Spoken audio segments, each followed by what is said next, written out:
Hello दोस्तों, कैसे हैं? मेरा नाम हेमंत है, आप जानते हैं। और मेरा चैनल हेमंत सोनी ऑफिशियल के नाम से। और आज हम आपको यूडाइस के बारे में जानकारी देने वाले हैं। तो इस वीडियो को ध्यान से देखिएगा। और कहीं भी मैंने बिल्कुल शालीनता से, साधारण से, बिल्कुल धीरे धीरे रुक करके ये वीडियो बनाया है आप सबकी सुविधा के लिए, ताकि आपको यूडाइस भरने में कहीं भी दिक्कत ना आए। तो इस वीडियो को अगर आप देखेंगे तो आप पूरी तरह क्लियर कर पाएंगे कि यूडाइस को कैसे भरना है। बहुत सिंपल है, आराम से। आपको एक अच्छा इंटरनेट कनेक्शन चाहिए और कुछ जो जानकारियां हैं वो आपको अपने पास पहले से निर्धारित रखनी है, ताकि आपको दौड़ना ना पड़े। तो उनकी भी जानकारी मैंने वीडियो में दी है। तो आपको ये वीडियो अगर अच्छा लगे तो लाइक करिएगा, और अपने जो मित्र हैं, जो अध्यापक हैं और उन्हें यूडाइस भरने में दिक्कत आ रही है, तो उनको आप शेयर भी कर सकते हैं। Thank you. बढ़ते हैं वीडियो की ओर बारे में। तो यूडाइस को फीड करने से पहले आपको कुछ विशेष जानकारी ये देनी है कि आपको कुछ डिटेल्स अपने पास कलेक्ट करके रखनी होंगी, जिनकी आपको आवश्यकता पड़ सकती है। तो यहाँ पर कुछ जानकारियाँ हैं जिनको आपको इकट्ठा करके रखना है। तो उनमें से कुछ जानकारियाँ हैं ऐसी, जैसे पहली जानकारी है कि आपको स्थापना वर्ष, आपका आंगनबाड़ी का कोड, एसएमसी की डिटेल्स, कितने कैंडिडेट्स हैं, कितने एससी हैं, एसटी हैं, ईडब्ल्यूएस हैं, ये आपको जानकारी रखनी है। शौचालय की डिटेल्स रखनी है, टाइलीकरण वगैरह की। और जितने भी आपके सहायक और हेडमास्टर्स हैं उनके मानव संपदा कोड भी आपको पता होने चाहिए। तो ये थी बेसिक जानकारी जो आपको होनी चाहिए यूडाइस भरने से पहले। तो अब बात आती है कि इसे भरना कैसे है। तो सबसे पहले हम ये करेंगे कि हम गूगल क्रोम पर जाएंगे और खोलेंगे यहाँ पर एड्रेस udaisplus.gov.in, udaisplus.gov.in। और इसके अंदर एक सेक्शन है लॉगिन पर जब हम जाएंगे तो यहाँ पर बीच वाला ऑप्शन जो login for Uttar Pradesh, Madhya Pradesh, Karnataka and Bihar है, इसको क्लिक कर देंगे। क्लिक करने के बाद आपके स्कूल का यहाँ पर यूडाइस कोड आपको फीड करना है, और जो पासवर्ड आपको दिया गया है वो फीड करना है। उसके बाद आपको इसमें जो कैप्चा कोड दिया गया है वो भर देना है। यहाँ पर एक कैप्चा कोड सबका डिफरेंट आता है, मेरा भी कैप्चा कोड डिफरेंट आया है। तो मैं यहाँ से यूज़र नेम, फिर पासवर्ड, फिर कैप्चा कोड। पासवर्ड के लिए आपको अगर दिक्कत आती है तो आपके एडमिन पैनल जो बीआरसी के हैं उनसे आप संपर्क कर सकते हैं, वो आपको पासवर्ड प्रोवाइड कर देंगे। और कभी कभी अपने आप भी मोबाइल नंबर डालने पर वो रीसेट हो जाता है। फॉरगेट पासवर्ड में आप जाएंगे तो इसके बाद आप अपना पासवर्ड ले करके इसको लॉगिन कर सकते हैं। यूज़र नेम में सिर्फ आपको अपने स्कूल का यूडाइस कोड ही डालना होगा। तो बढ़ते हैं इसमें आगे, लॉगिन कर लेते हैं। और लॉगिन करने के बाद इसमें हम कहीं नहीं जाएंगे, सबसे पहले click here to open DCF में जाएंगे और अपना डेटा फिल करने के लिए इसको क्लिक कर देंगे। क्लिक करने पर ऐसा कुछ हाईलाइट आएगा, मैंने थोड़ा सा भरा था इसलिए यहाँ पर दिखाई दे रहा है। अब यहाँ पर अगर आपको दिक्कत आ रही है तो आप यहाँ पर हिंदी भाषा सेलेक्ट कर सकते हैं, हिंदी टैब सेलेक्ट कर दीजिए तो सारे विवरण आपके हिंदी में आने लगेंगे। जब आप पैनल के अंदर आएंगे यूडाइस प्लस के अंदर और आपका स्कूल खुल जाएगा, तो यहाँ पर आपको नीचे भाषा बदलने का ऑप्शन मिलेगा। भाषा आपने जब बदल ली तो फिर आपको यहाँ नीचे 1.1 से लेकर के और 11.1 तक की डिटेल्स आपको धीरे धीरे भरनी होंगी। तो इसके लिए क्या करना है, घबराना नहीं है, आराम से बिल्कुल काम करना है। और यहाँ पर हम स्क्रॉल करके पहले ऑप्शन पे आ जाते हैं, 1.1 से 1.14 पे। तो विवरण पे हमने क्लिक किया। विवरण में हम यहाँ पे डेटा हमारा लिखा रहता है, इसको हम भर लेंगे। ज़्यादातर भरा रहता है, बस आपको केवल नेक्स्ट करना है। नेक्स्ट करने के बाद जो है यहाँ पे प्राइमरी स्कूल सेक्शंस वगैरह भरने हैं। सेक्शंस में आपको ये ध्यान रखना है कि स्कूल का सबसे छोटी कक्षा 1, सबसे बड़ी कक्षा कंपोजिट है तो यहाँ पर 8 लिख देना है 5 की जगह पर। फिर इसके बाद अनुभाग कितने हैं, अनुभाग का मतलब कि इसमें सेक्शन कितने, कक्षा 1 में कितने सेक्शन हैं, कक्षा 2 में कितने हैं, 3 में कितने हैं, 4 में कितने हैं, 5 में कितने हैं। यानी कक्षा 1 के अगर आप 2 कमरों में चला रहे हैं, कक्षा 1 का 1 खा, तो यहाँ पर हम 2 सेक्शन लिख देंगे। फिर स्कूल का स्थापना वर्ष है और मान्यता मिलने का वर्ष है, सरकारी है तो इसमें लिखना नहीं है। CWSN का मतलब विशेष संबंधी कोई विकलांग बच्चा है उससे संबंधित विद्यालय है तो यहाँ पर हाँ करेंगे। शिफ्ट यहाँ पर नहीं लिख देंगे। आवासीय अगर कस्तूरबा गांधी है तो यहाँ पर हाँ करेंगे, नहीं तो नहीं लिख देंगे। और जब हाँ लिखेंगे तो यहाँ पर बालक बालिकाओं की संख्या लिखनी होगी। अल्पसंख्यक समुदाय द्वारा संचालित है तो यहाँ हाँ ना लिख देंगे और आगे बढ़ेंगे। जमा करें और आगे बढ़ें। फिर इसमें पूछा गया भाषा का सेक्शन आ जाता है 1.27 में, क्या अधिकांश छात्रों को प्राथमिक स्तर पर उनकी मातृभाषा में पढ़ाया जाता है, तो यहाँ पर हाँ लिखेंगे।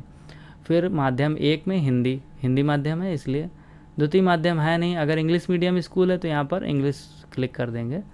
फिर आगे लिखा है किन किन भाषाओं में पढ़ाई होती है, पढ़ाई गई भाषा, तो 3 भाषाएं इसमें लिखनी है तो इसमें लिख देंगे हिंदी, इंग्लिश, संस्कृत।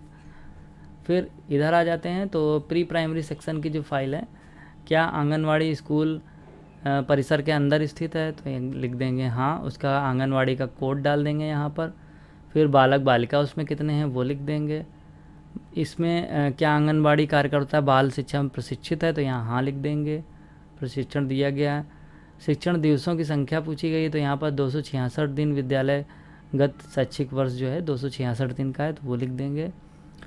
फिर ठहरने वाले घंटों की संख्या लिखनी है तो यहाँ पर प्राथमिक के लिए 6 घंटे हो जाएगा और अध्यापकों के लिए रुकने के लिए 6.3 है, ये लिख देंगे। फिर जमा करेंगे, आगे बढ़ेंगे। फिर नेक्स्ट आ जाएगा यहाँ पर CCE है कि नहीं, तो यहाँ लिखेंगे हाँ।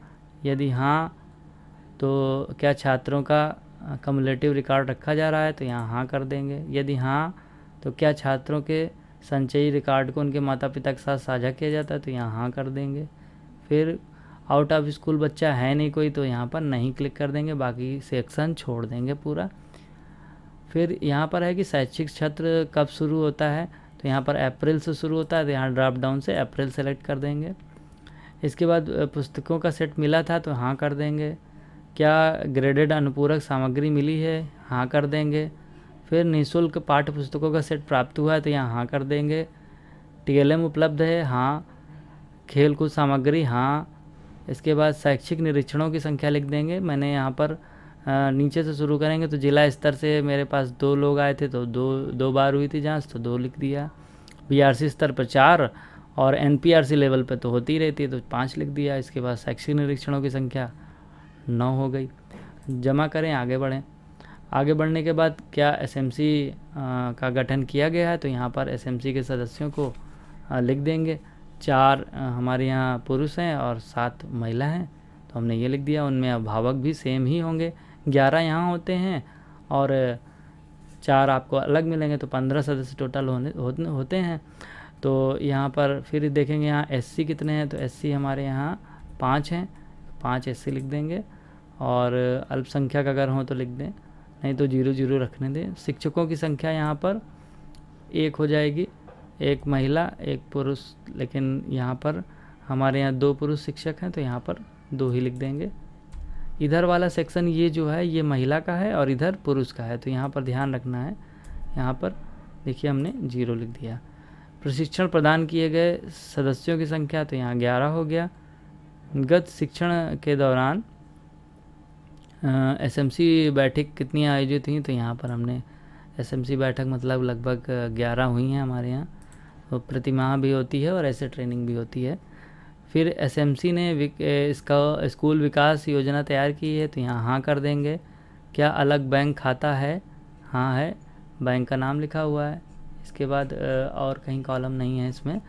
आगे बढ़ जाएंगे, जमा करें, आगे बढ़ें। फिर नेक्स्ट आ गया भौतिक सुख सुविधाएँ। यहाँ पर क्या हैं, सुविधा उपकरण भवन की स्थिति गवर्नमेंटेड है। फिर इसमें पक्का कितना है वो लिखना है, आंशिक रूप से पक्का या दीवार फर्श के साथ कंक्रीट, है ना। ये न अगर नहीं है तो यहाँ पर लिखना है। सबसे पहले स्कूल भवन में ब्लॉकों की कुल संख्या कितनी वो लिखनी है। पक्का ब्लॉक कितना है, 1। आंशिक रूप से पक्का कितना है, तो वो 0, लगभग हमारा पक्का बना हुआ है तो इसलिए हमने कर दी है।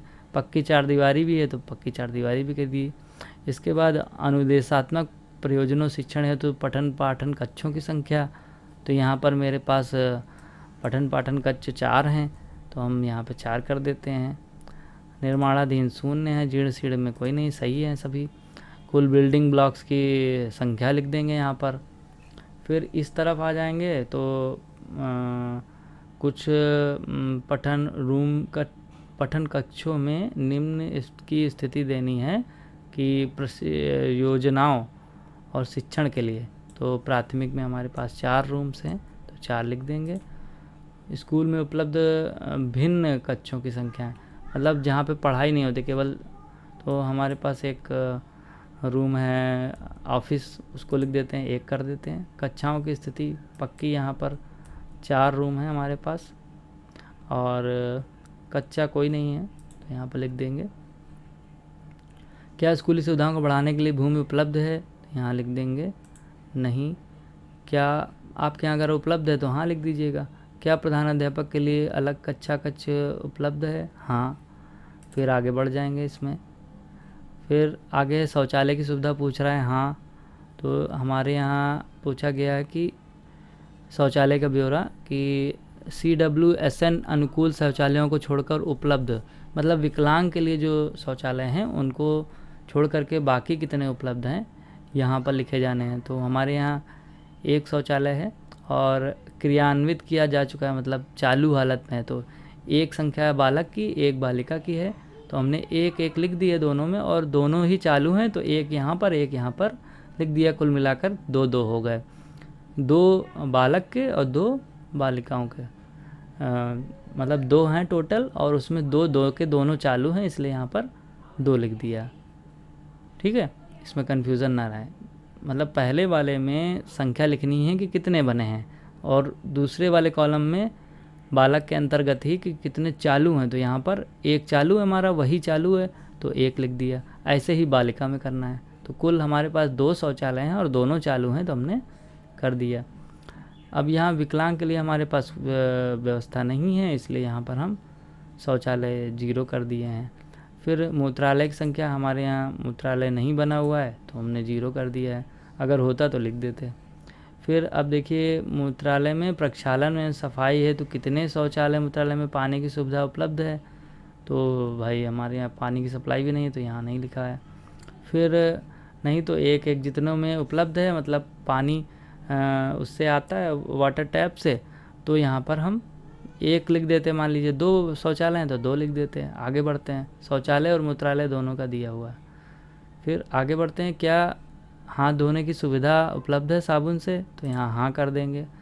क्या स्कूल परिसर में पेयजल की सुविधा उपलब्ध है, हाँ कर देंगे। फिर हैंडपम्प है, हाँ। कुआं नहीं है, नल का पानी नहीं है, बोतल का पानी नहीं, अन्य नहीं। फिर आरओ उपलब्ध है, नहीं भैया आरओ नहीं है।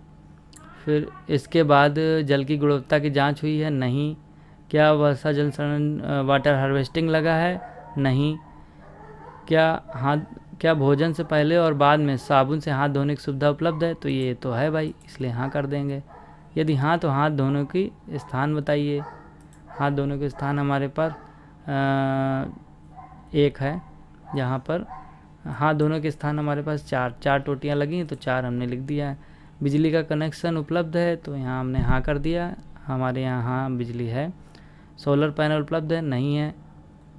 और पुस्तकालय है, हाँ है। इसमें किताबें पुस्तकों की संख्या मेरे यहाँ लगभग 250 बुक्स हैं और NCERT के उसमें 100 किताबें हैं। बुक बैंक हाँ है हमारे यहाँ, बुक बैंक में लगभग 100 किताबें हैं। और पढ़ने का स्थान है, हाँ है। और उसमें भी पुस्तकें लगभग हो गई 300 के आसपास। रीडिंग कॉर्नर हमारे पास है, हर क्लास में बना हुआ है। आगे बढ़ते हैं तो यहाँ पर है पूर्ण पुस्तकालय अध्यक्ष है, तो नहीं भाई नहीं है। समाचार पत्रिका की व्यवस्था है, नहीं है। खेल के मैदान की है, नहीं है। यदि नहीं तो क्या स्कूल में आसपास खेलने के मैदान में शारीरिक क्रियाकलापों के लिए व्यवस्था की गई है, नहीं है। क्या विद्यार्थियों की चिकित्सा जांच की गई थी, हाँ की गई थी। यदि हाँ तो कुल संख्या कितनी है, तो हमारे यहाँ 2 बार जांच हुई है। डिवार्मिंग की गोलियां भी दी गई हैं, पूरा 2 खुराक दी गई है। उसके बाद आयरन की गोलियां भी दी गई हैं। फिर दिव्यांग बच्चों के लिए रैंप है, तो अभी हमारे यहाँ रैंप नहीं बना है तो हमने नहीं लगा दिया। फिर अगर रैंप है तो इसमें हैंड्रेल का नाम लिखा हुआ है, इसमें हमने हाँ करना होगा। फिर विशेष शिक्षक हैं कि नहीं, क्या स्कूल में नहीं है। क्या किचन गार्डन उपलब्ध है। किचन गार्डन अभी तो सही अवस्था में नहीं है, लेकिन होना चाहिए। अगर आप चाहें तो यहाँ पर हाँ लिख सकते हैं। फिर वेस्ट के लिए कूड़ेदान के लिए हाँ कूड़ेदान हमारे यहाँ है, शौचालय भी है, रसोई घर भी है। फर्नीचर की व्यवस्था भाई नहीं है, तो इससे हम फिर ये पूरा कॉलम हो गया, हम जमा करें और आगे बढ़ जाएंगे। अब देखिए यहाँ पे कह रहा है कि बुक बैंक एनबीटी या एनसीईआरटी की कुल संख्या किताबें, ये छूट गया कॉलम, तो ये लगभग 150 किताबें, 90 किताबें मेरे पास, ऐसे 90 के आसपास होंगी एनसीईआरटी में। फिर जमा करें और आगे बढ़ जाएंगे। अगला कॉलम खुल जाएगा। अगला कॉलम है यहाँ पर स्कूल में भौतिक सुख सुविधाएँ एवं उपकरण। भौतिक सुविधाएँ एवं उपकरण, हमारे यहाँ भाई भौतिक सुविधाएं अभी नहीं उपलब्ध हैं, तो यहाँ हम नहीं लिख देंगे। बायोमेट्रिक भी नहीं है, सामान वगैरह भी नहीं है, आगे बढ़ जाएंगे। आगे बढ़ने के बाद फिर कंप्यूटर डिजिटल वाले में, इसमें भी कोई विशेष व्यवस्था नहीं है हमारे पास, तो नहीं सब में लगा दिया हमने। आईसीटी आधारित उपकरणों का प्रयोग किया जाता है, नहीं तो अभी तो नहीं किया जा रहा है। फिर आगे बढ़ते हैं। शिक्षकों के नियमित शिक्षकों की संख्या, तो हमारे यहाँ 2 नियमित शिक्षक, एक संविदा पे शिक्षा मित्र संविदा में आते हैं, तो इनको हमने संख्या लिख दी है। टोटल कुल शिक्षकों में कितने के पास आधार संख्या, सभी के पास है, आगे बढ़ जाएंगे। फिर आगे आ जाती है कि इनकी डिटेल लिखी हुई है, तो डिटेल में चूँकि हमारे यहाँ 3 टीचर हैं और जब तक इनको रिव्यू भी करना पड़ता है, तो इसमें घबराने की ज़रूरत नहीं है। नॉट कंप्लीटेड लिखा है, तो इसको हम यहाँ पे एडिट पे जाएंगे और एडिट जाने के बाद यहाँ पर पूरा डिटेल चेक कर लेंगे, ईमेल आईडी वगैरह, और फिर यहाँ पे जमा कर देंगे, सबमिट। फिर ये देखिए जैसे सबमिट करेंगे तो यहाँ कंप्लीटेड आ जाएगा। फिर दूसरे वाले में जाएंगे, दूसरे वाले में यहाँ डिटेल जो नहीं भरी है भर देंगे, जमा करें, फिर सबमिट यहाँ भी कर देंगे। फिर तीसरे वाले में जाएंगे एडिट पे, तो एडिट में इनका भी देख लेंगे, ईमेल आईडी इनका नहीं भरा है तो लिख करके हम भर देंगे, फिर जमा कर देंगे। जमा करने के बाद ये देखिए कंप्लीटेड दिखा देगा, है ना। अगर इनमें कोई दिक्कत आती है, देखिए अभी हमने यहाँ पे इनका कोड नहीं डाला है, शिक्षक कोड, तो शिक्षक कोड इसमें डालना होता है ना, तो लिख देंगे। लिखने के बाद इसको कंप्लीट कर देंगे। अब इसके बाद आगे बढ़ते हैं, पूर्ण के रूप में चिन्हित कर देंगे इसको, तो ये कंप्लीट मान लिया जाएगा। अब जो है इसमें नए दाखिले, नामांकन, पुनरावर्तन, तो ये है पूर्व प्राथमिक मतलब प्री प्राइमरी के लिए है। फिर कक्षा 1 में नए दाखिले, अगर कोई नया दाखिला हुआ है पिछले वर्ष के बाद में, मतलब 21-22 में अगर हुआ है कोई दाखिला, तो हम यहाँ पे लिखेंगे। तो अभी हमारे पास दाखिले के लिए कोई संख्या नहीं है, हम आगे बढ़ जाएंगे। जमा करें और आगे बढ़ें। फिर अब ये मेन पार्ट आ गया है, इसमें छात्र आंकड़ा आपके पास लेटेस्ट वाला होना चाहिए, और इसमें हम अपनी संख्या भरेंगे। कक्षा 1 में बालक बालिका कितने हैं, 2 में कितने हैं, 3 में, 4 में, 5 में और 8 तक। जैसे मेरा 5 तक है तो 5 तक दी गई है, तो इसमें हम अपनी संख्या फिलअप कर लेते हैं। फिलअप करने के बाद हम आपसे मिलते हैं। तो अब हमने यहाँ पर संख्या फीड कर दी है, बालक बालिका कक्षा 1 में कितने हैं, 2 में कितने हैं, तो यहाँ पर नीचे टोटल लिख के आ गया, कितने टोटल बॉयज़ हैं, कितने गर्ल्स हैं, और कुल संख्या लिख के आ गई है। अब हम ये करेंगे, यहाँ पर जमा करें, इसको दबा देंगे।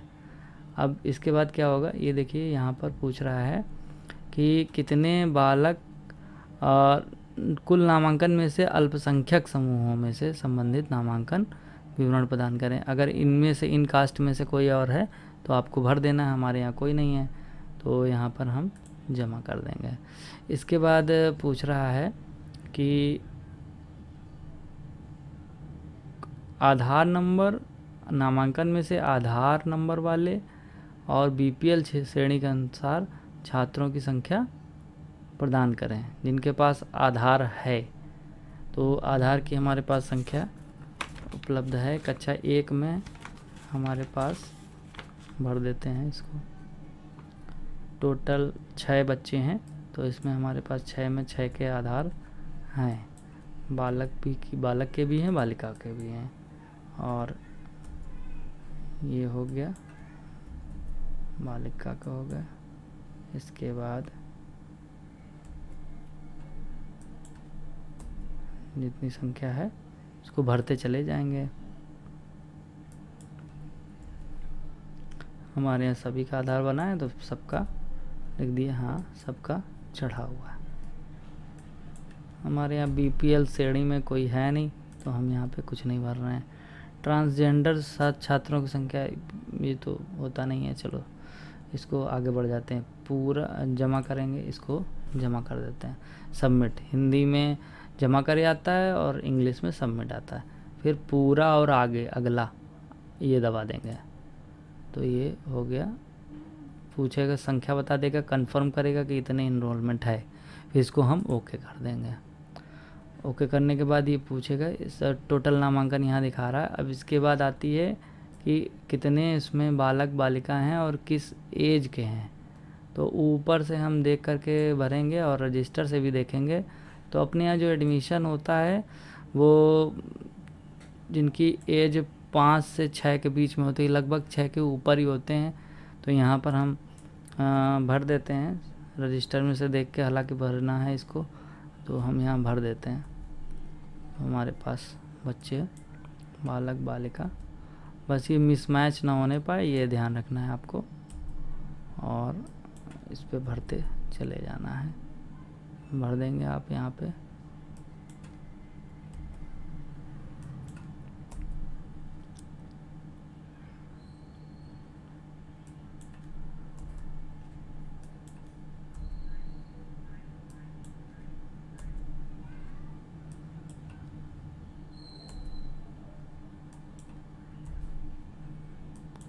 ये हमने संख्या भर दी। अब जब आप यहाँ देखेंगे तो ये ऊपर वाली संख्या से नीचे की संख्या मैच करनी चाहिए। जमा करेंगे यहाँ पे, देखिए एरर आ गई यहाँ पर कि आपने कुछ गलत लिखा है, तो इसको हम ठीक कर लेंगे। आई थिंक पहला वाला कॉलम मेरा गलत है, एक बच्चा छूट गया था। ये देखिए कैप्चर हो गया। अब आगे बढ़ जाएंगे, फिर नेक्स्ट करेंगे। रिपीटर्स हैं, तो हमारे यहाँ रिपीटर्स कोई नहीं है, क्योंकि सब पास हो जाते हैं, इसलिए कोई रिपीटर्स नहीं है। इसको हम आगे बढ़ जाएंगे। मुस्लिम, क्रिश्चियन, सिख, बुद्धिस्ट, पारसी, ये सब भरने हैं। अगर हैं तो भर देना है, नहीं तो आगे बढ़ना है। पूर्ण के रूप में चिन्हित कर देंगे, आगे बढ़ेंगे। और अब आगे पूछ रहा है विशेष ज़रूरत वाले बच्चे, विकलांग बच्चों की सूचना इस कॉलम में देनी है। तो जैसे इसमें विकलांगता के प्रकार लिखे हुए हैं, ब्लाइंडनेस है, लो विज़न है, हियरिंग प्रॉब्लम है, स्पीच है, स्पीच में प्रॉब्लम है, मेंटल इलनेस है। तो अभी तो कोई हमारे यहाँ ऐसा नहीं है, तो आगे अगर नहीं है तो जमा करें, आगे बढ़ जाएंगे। फिर बच्चों को दी गई प्रोत्साहन सुविधाएँ, बच्चों को दी जाने वाली सुविधाएँ, फ्री टेक्स्ट बुक, तो कितनी सामान्य जाति, कितनी अनुसूचित जाति, पिछड़ा वर्ग, ये हम यहाँ पर लिखेंगे। तो कुल बालक बालिका के आधार पर हम यहाँ पे लिखेंगे। तो हमारे पास ओबीसी के कुल बच्चे हैं, सामान्य जाति के नहीं हैं, एससी के यहाँ पर हमारे पास हैं। तो एससी में हम संख्या देख लेंगे कितने हैं। तो मेरे पास 3, तो 5, 3, 8, 1, 9 बालक हैं अनुसूचित जाति में, और बालिकाएं हैं मेरे पास 2, 3, 5, 1, 6, 7 बालिकाएं। फिर आपके हमारे पास अन्य पिछड़ा वर्ग से, तो पिछड़ा वर्ग की संख्या हम देख लेंगे। ये मैंने एक प्रिंट किया हुआ है, प्रिंटेड मेरे पास रखा हुआ है, इसी छात्र आंकड़ा मैंने प्रिंट कर लिया है। तो आप भी चाहें तो इसको प्रिंट करके रख सकते हैं, तो इससे आपको आसानी रहेगी। प्रिंट ना कर पाएँ तो कहीं पर लिख लें। तो ओबीसी में हमारे पास लड़के गिन लेते हैं, तो 3, 6, 9, 4, 10, 9, 4, 13 और 6 13 6 19, 19 और 8 27। 27 बालक हमारे पास पिछड़ा वर्ग में हैं और बालिकाएं हमारे पास गिनते हैं ओबीसी में 3 9 3 12 12 8 20 20 4 24 24 9 33। तो यहाँ पर कुल संख्या लिख करके आ गई 36 बालक 40 बालिकाएं। मेरे यहाँ 76 संख्या है तो हमने ये लिख दी। फ्री यूनिफॉर्म सभी को मिली है हमारे यहाँ, तो फ्री यूनिफॉर्म में भी वही सेम संख्या चढ़ा देंगे हम जो ऊपर चढ़ाई थी। हालांकि 2 बच्चे छूट गए थे हमारे यहाँ, तो यहाँ पर हम कम कर देते हैं। 2 बच्चों को ड्रेस नहीं मिल पाई थी, तो यहाँ पर मैंने इतनी संख्या छोड़ दी। अब इसके बाद है बाइसिकल वगैरह तो मिलती नहीं है, जमा करें आगे बढ़ जाएंगे। फिर इसमें पूरा और अगला दबा देंगे। फिर सुविधाएं ब्रेल बुक वगैरह ये सब अपने यहाँ है नहीं, जमा करें आगे बढ़ें। फिर आ जाएगा कि परीक्षा परिणाम, ये बहुत इम्पोर्टेंट कॉलम है। तो इसमें हम देखेंगे कि अनुसूचित जाति में हमारे पास बच्चे कितने हैं। तो अगर यहाँ पर हम देखें तो एससी में हमारे पास टोटल कितने हैं देखते हैं। तो अगर कोई डेटा गड़बड़ होता है तो हम यहाँ पर देख लेते हैं। जैसे हम आगे बढ़ते हैं और देखते हैं तो हमारे पास परीक्षा के बारे में पूछा गया है कि कक्षा 5वीं के लिए गत वर्ष में वार्षिक शिक्षा परिणाम केवल कक्षा 5 का भरना है। तो कक्षा 5 में हमारे पास जो बालक बालिका हैं उनकी संख्या यहाँ पर लिख देनी है। तो अनुसूचित जाति में हमारे पास एक लड़का है केवल कक्षा 5 में, तो यहाँ पर 1 लिख देंगे। और पिछड़ा वर्ग में हमारे पास 8 बालक हैं और 9 बालिकाएं हैं, यहाँ पर हमने लिख दिया। अब आगे पूछ रहा है कि परीक्षा में उत्तीर्ण विद्यार्थियों की संख्या, तो यहाँ पर सभी उत्तीर्ण हो गए हैं तो यहाँ से उत्तीर्ण लिख देंगे, वही सेम संख्या उतार देंगे। फिर आगे कह रहा है कि इसमें से 60% से ऊपर कितने के नंबर आए। तो इसमें 1 बच्चे का आया है और इसमें 5 बच्चों के 60% के ऊपर नंबर आए हैं और यहाँ पर 7 बच्चों के आए, तो हमने लिख करके जमा करें और आगे बढ़ जाएंगे। फिर अब आ गया है अनुदान की बात। तो यहाँ पर ध्यान रखें वित्तीय वर्ष 2019-20 का आपको आंकड़ा देना है। तो इसमें आपकी जो कंपोजिट ग्रांट आई थी उसका डेटा देना है। हमारे यहाँ 25,000 आई थी और 25,000 व्यय में भी दिखा देंगे कि हमारा व्यय भी हो गया है। फिर पुस्तकालय अनुदान आया नहीं था, केवल खेल और शारीरिक शिक्षा के लिए अनुमान स्पोर्ट्स किट का आया था 5,000 रुपये, तो वो मैं लिख दे रहा हूँ यहाँ पर 5,000 रुपये स्पोर्ट्स के लिए आया था। फिर इसके बाद बात आती है एसएमसी मीटिंग की, तो 1,000 रुपये एसएमसी मीटिंग का आया था, वो हम लिख दे रहे हैं। फिर आगे लिखा है बड़े मरम्मत कार्य, इनके लिए कुछ भी नहीं आया, कुछ भी नहीं, तो इसमें छोड़ देंगे। एनजीओज़ वगैरह का उपलब्धता है नहीं लगा देंगे।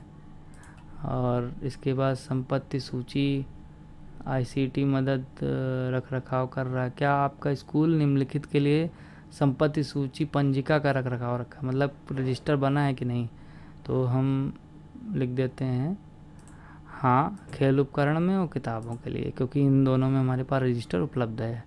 जमा करेंगे आगे बढ़ेंगे।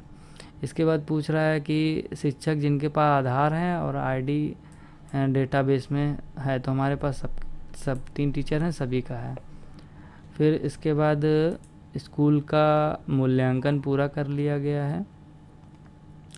हाँ, फिर सुधार की योजनाएं बनाई गई हैं। हाँ, और इलेक्ट्रॉनिक्स में लेने की उपयुक्त प्रणाली है नहीं, अभी तो नहीं है। फिर एकत्रित करने की कोई प्रणाली है नहीं है। फिर यूथ क्लब का गठन किया गया नहीं। क्या शिक्षक के पहचान पत्र जारी किए गए? हाँ, ये स्कूल की सुरक्षा की बात है।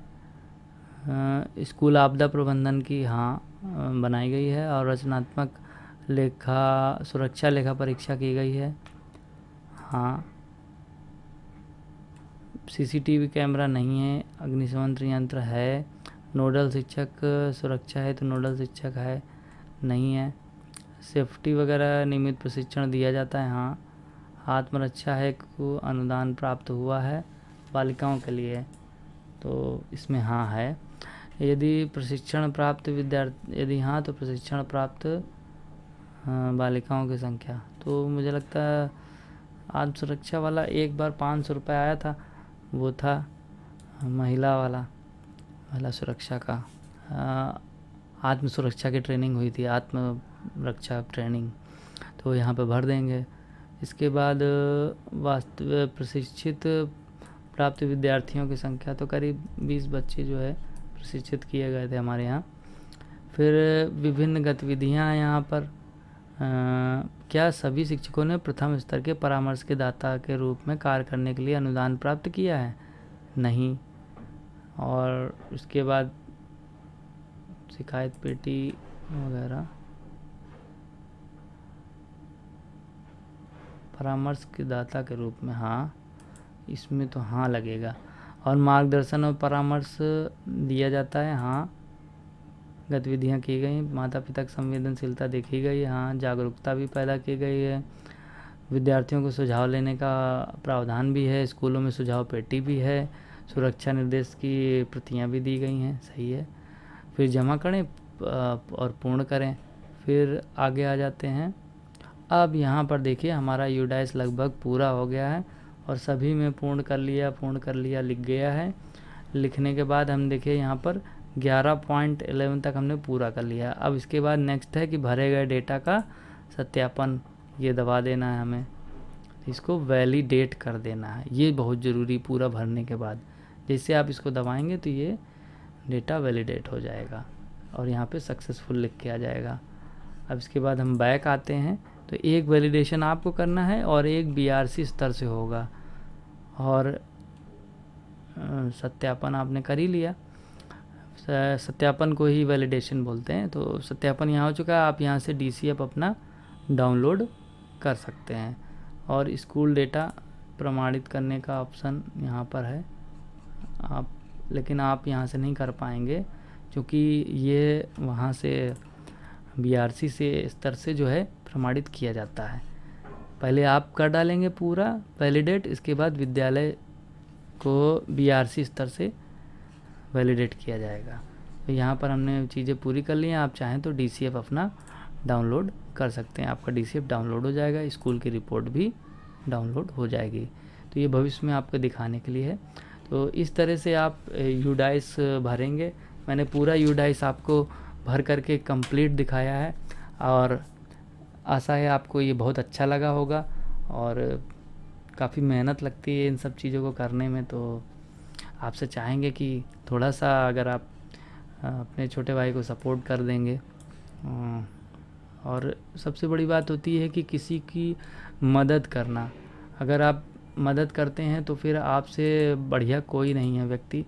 तो मदद ये है कि हमारे पास जानकारियों का एक बहुत बड़ा समूह रहता है, हमारे पास जानकारियाँ होती हैं, उन्हें लोगों तक डिलीवर कर देना है, पहुंचा देना है और ज़्यादा से ज़्यादा लाभ लोगों को पहुंचाना है। आईटी में सबको बिल्कुल पारंगत कर देना है, मैंने तो मिशन बना लिया है। तो जितने भी टीचर्स को मैं ट्रेन कर पाऊँगा तो मैं करूँगा। तो अगर ऐसी आपको जानकारियाँ चाहिए हों और विद्यालय से संबंधित सूचनाएं चाहिए हों और भी बहुत सारे अलग अलग टाइप के मेरे पास ऑडियोज़ वीडियोज़ हैं, तो आप मेरे चैनल को सब्सक्राइब कर सकते हैं। नीचे एक सब्सक्राइब का बटन है, आप उसको दबा सकते हैं ताकि आपको ये वीडियो मिलते जाएँ। और इस यूडाइस को भरने का जो पूरा प्रोसीजर मैंने इसमें बताया है, आप इसको अपने इष्ट मित्रों को भेज सकते हैं जो सरकारी सर्विस में हैं और विद्यालयों में पढ़ा रहे हैं और उन्हें भरने में दिक्कत आ रही है। तो आप सभी को थैंक्स करते हुए मैं आप सभी से विदा लेना चाहूँगा। और जैसा कि ये मेरा चैनल है, आप इसे लाइक शेयर और सब्सक्राइब भी कर सकते हैं। तो आप सबसे मिलकर बात करके बहुत अच्छा लगा। Thank you very much. और आप अपने छोटे भाई को ऐसे प्यार देते रहिएगा। धन्यवाद।